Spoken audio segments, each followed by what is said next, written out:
আসসালামু আলাইকুম। সম্মানিত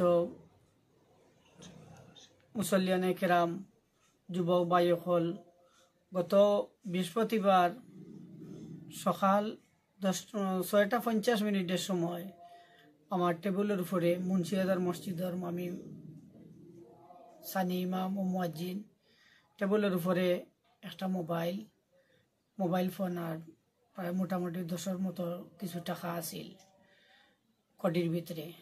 তো হঠাৎ করে একজন লোক, আমি তো ঘুমাই গেছি আর হইতাম পারতাম না, এই টাইমের ভিতরে খুব ঠান্ডা দিন। হঠাৎ করে একজন মানুষ আইলো, আমরা সিসি ক্যামেরার বাদে খবর পাইছি, দেখছি আমরা সিসি ক্যামেরার একটু জাফসা হয়ে যায় হিসাবে বোঝা যায় না পুরা রকম। তো আমরা বিস্তারিত দেখলাম, তাই দরজা খেগলাইয়া আর আমার কটিতনে টেকা আর চাবিও লইয়া গেছেন মোবাইল সুদ্ধা নিয়া আমরা মুন্সিয়াদার দান বক্সর উপরে টেকা রাখিয়া আর কডি রাখিয়া টেকা আর মোবাইলে লইয়া গেছেন কি। তো আমি ঘুমতনে সকাল 8:30 উঠছি, 35 উঠছি। উঠে এখন আমার কডি আর চাবি খুঁজাখুঁজি করতাম। তো হঠাৎ করে আমি বাড়াইয়া দেখি দান বক্সের ভিতরে টেকায় আর চাবিয়ে। ওখান হঠাৎ করে দেখি আর খুঁজাখুঁজি করি এখন পাই না। তো আমি ভাবলাম তো আমার তো রুমের ভিতরে সিসি ক্যামেরা আছে, দেখি জিনিসটা খেয়ে আইলো এর ভিতরে। তো হঠাৎ করে ও যে একজন সুর মানুষ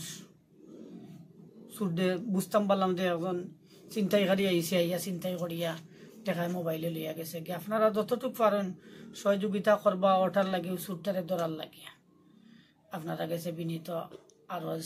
আচ্ছা, যখন আমি জানতাম যে আপনার কাছে যখন চুরি করছে, তখন আপনি তো যে রুমের কক্ষর ভিতরে থাকেন, এই কক্ষ তো সাধারণত বন্ধ থাকে, তাহলে চুর কিভাবে প্রবেশ করলো আপনার রুমের ভিতরে? আমি তো রুমে ঘুমো আসলাম।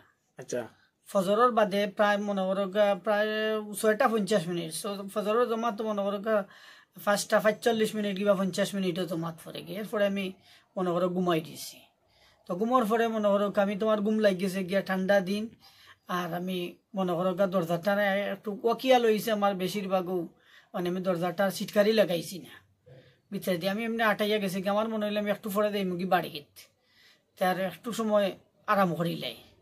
আর ও সাথে আর ঘুম লাগিয়েছে, আর হইতাম পারি না। ঘুমে তো মায় মুরব্বীর কথা, ঘুমে মরায় সমান।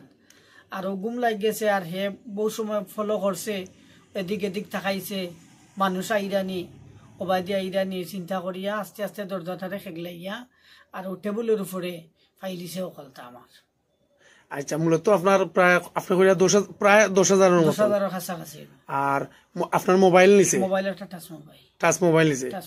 আর যে চাবি কইলেন, চাবিও নিছে কিনা? চাবি তো চাবি আর কডি লইয়া হে 12 হইছে মোবাইল সুদ্ধা।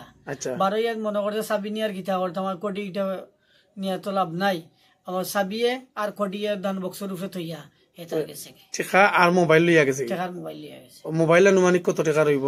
মোবাইল প্রায় মোটামুটি নাইলে 15-16 হাজার টাকা। আচ্ছা, এখন আপনি কিতা চাইরা মনে করেন মুসল্লি বা এলাকার মানুষ? আমি এলাকার মানুষের গেছে, আমার যুবক ভাই সকলের গেছে আমি আরো করতাম সুরটারে ধরার লাগি আপনারা।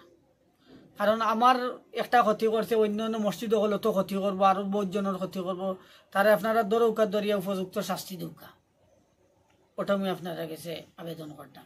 আচ্ছা, ধন্যবাদ আপনারে। আমি আপনার এটা আমার পেজও আপলোড দেওয়ার চেষ্টা করবো। আপনি চাইরা ওটা যে আপনি যদি এই সুট্টারে ধরা হয়, তাহলে অন্যান্য কোনো মসজিদ আর এইভাবে চুরি হইতো নাই বা ডাকাতি হইতো নাই। ঠিক আছে নানি? ধন্যবাদ আপনারে ইনফরমেশনটা আমরা দেওয়ার লাগি। অসংখ্য ধন্যবাদ আপনার। আসসালামু আলাইকুম।